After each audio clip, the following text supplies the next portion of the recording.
अपनी राजनीतिक हैसियत मजबूत नहीं कर पा रहे हो। मैं तो इस लड़ाई को लड़ रहा हूं आप सबके सहयोग से।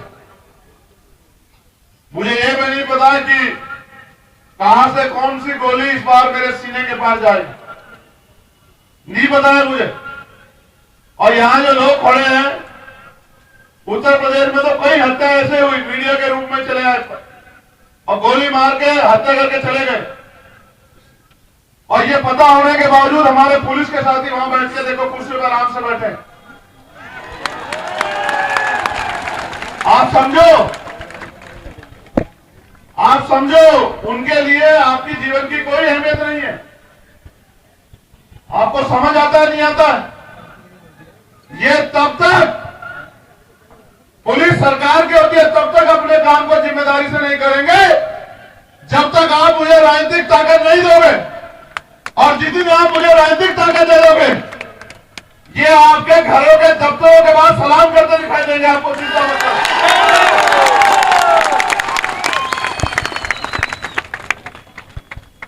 अगर यहां कोई घटना घट जाए तो कोई मतलब नहीं है। इनको यह नहीं पता कि जो तनख्वाह इनको मिली है वो हमारे टैक्स की है, ये जो इतने लोग बैठे उनके टैक्स की है। आपको संविधान की ताकत को समझना चाहिए। मेरे लोगों, बैठ जाओ, उनकी तरफ ध्यान हटाओ, उनसे मेरी बात पर ध्यान लाओ। आपको संविधान की ताकत को समझना चाहिए।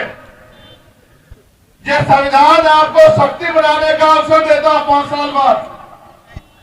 अभी आपके यहाँ लोक विधानसभा के चुनाव दूर है, लेकिन आपको तैयारी अभी से करनी है लोकसभा और विधानसभा की। आपको अभी से मेहनत करनी है।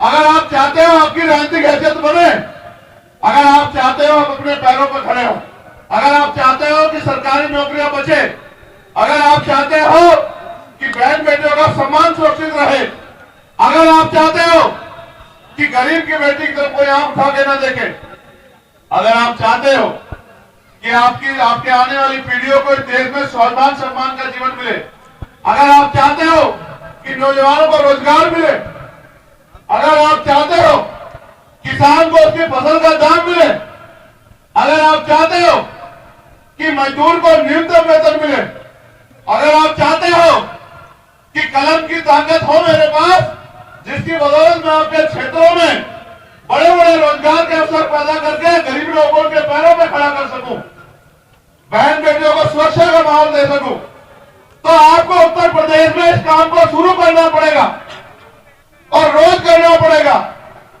हर दिन 2-4 घंटे मेहनत करनी पड़ेगी अपनी राजनीतिक पार्टी को ताकत देने के लिए। आपको लापरवाही बंद करनी पड़ेगी।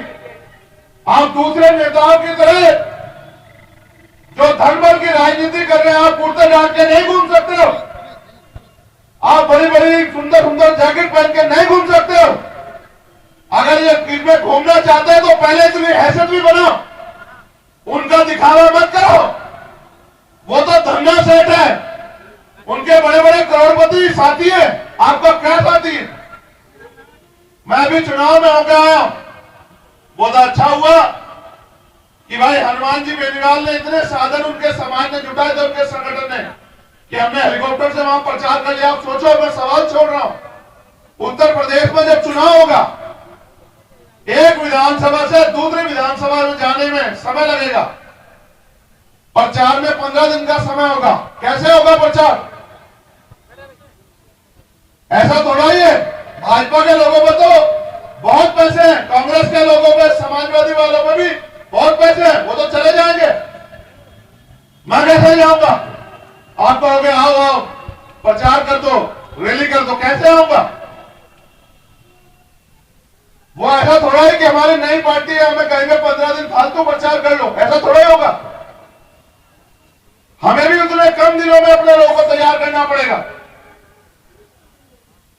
इसलिए आपसे कहता हूं, अपनी पार्टी को जैसे आपने आज सहयोग किया है, थैली देके एक एक पैसा अपनी मेहनत की कमाई से पे बैक टू सोसाइटी, जो बाबा साहब कहते थे, एक एक पैसा जुटा के अपनी पार्टी को भी आर्थिक रूप से मजबूत करो कि आपकी पार्टी किसी के ऊपर निर्भर न रहे, आपकी पार्टी धन बल से भी मजबूत हो, और आपकी पार्टी संख्या बल में भी मजबूत हो और आपकी पार्टी आगे भी बढ़े, क्योंकि आपकी पार्टी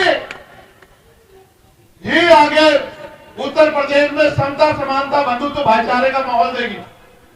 आपकी पार्टी ही बाबा साहब अम्बेडकर के सपनों को साकार करेगी। आपकी पार्टी ही मान्यवर कांशीराम साहब के अधूरे सपनों को पूरा करेगी। आपकी पार्टी ही सरकार में आने के बाद आर्थिक रूप से कमजोर वर्ग के बच्चों को अच्छी शिक्षा देने का काम करेगी। जो आर्थिक रूप से गरीब है, बीमारी होने पर उनको अच्छा इलाज दिलाने का काम करेगी और भारतीय संविधान की रक्षा करने का काम करेगी।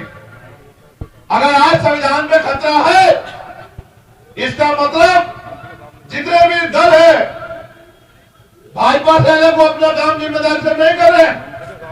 जैसे 2 अप्रैल की जिम्मेदारी आपने अपने कंधों में उठाई थी, ऐसे अपने इस आंदोलन की जिम्मेदारी भी आप अपने कंधों पे सिर्फ मुंह दिखाई काम करोगे तो वही मिलेगा जो मिलता है। और अगर मेहनत से काम करोगे, ईमानदार से काम करोगे, संघर्ष करोगे, तो फिर आपके हाथ में ताकत आएगी। अब मैं आपसे पूछना चाहता हूं मेरे आगरा के बाद क्षेत्रवासियों, क्या आप चाहते हो आजाद समाज पार्टी ताकतवर बने? दोनों हाथ उठा के बताओ, कौन बनाएगा ताकतवरी से? जब तक आप मेहनत नहीं करोगे ताकतवर कैसे बनेगी बताओ? कर रहे हैं मेहनत। क्या एक जाति एक धर्म से बन जाएगी? तो बहुजन समाज बनाओ। पाल, प्रजापति, कश्यप, जाट, गुर्जर, सैनी, निषाद, कुर्मी, यादव, मुसलमान, जैन, सिख, बौद्ध, ईसाई, सब भाइयों को इकट्ठा करो। दलितों की जो सब जातियां, वाल्मीकि, पासी, धोबी, कोरी, खटीक, सबको इकट्ठा करो। जो बहुजन समाज है उन सबको इकट्ठा करके भाईचारा बनाओ, भाईचारा कमेटी बनाओ, सम्मान से वो करो और सदस्यता अभियान चलाओ। गली गली में, गांव गांव में सदस्यता अभियान चलाओ और ताकतवर बनो, लोगों को जोड़ो। और जब संख्या बल तैयार हो जाए तो अपने बीच के व्यक्ति को जिता के विधानसभा भेजो, तब आपकी ताकत बनेगी। इस बार आप आगरा पे संकल्प ले लो कि उत्तर प्रदेश से भी आपको हर हाथ में अपने लोगों को लोकसभा और विधानसभा भेजना ही भेजना है। उसके लिए आप जो संगठन के लोग हैं उनको आज से लग जाना है, अपने बूथ सेक्टर तैयार करने हैं, विधानसभा कमेटियां दुरुस्त करनी है और वंचित वर्ग की सभी जातियों को इकट्ठा करके उनको संगठन में जिम्मेदारी देके उनके समाज को भी जोड़ के सम्मान का ख्याल रखते, अधिकार का ख्याल रखते, उनको भी भाईचारा पैदा करके आगे बढ़ाना। जब आप ये काम करोगे तब आजाद समाज पार्टी मजबूत होगी और जब आजाद समाज पार्टी मजबूत होगी तो आप लोग मजबूत होंगे। इसलिए मैं अपनी बात को समाप्त करते हुए अभी भारतीय संविधान की प्रस्तावना यहां से पढ़ूंगा और आशा और उम्मीद करूंगा, आपसे भी आग्रह करूंगा कि आप खड़े हो जाएं अपनी जगह पे। इस खबर को देखने के बाद क्या है आपकी राय? नीचे दिए कमेंट बॉक्स में दीजिए अपनी राय। ऐसी तमाम बड़ी खबरों को देखने के लिए जुड़े रहिए हमारे साथ। खबर अच्छी लगे तो लाइक कीजिए और शेयर कीजिए और हाँ, चैनल को सब्सक्राइब कर घंटे वाली बटन को दबाना ना भूलिए। फिर आते हैं आपके बीच कुछ खास खबरों के साथ। तब तक के लिए नमस्कार, जय भीम।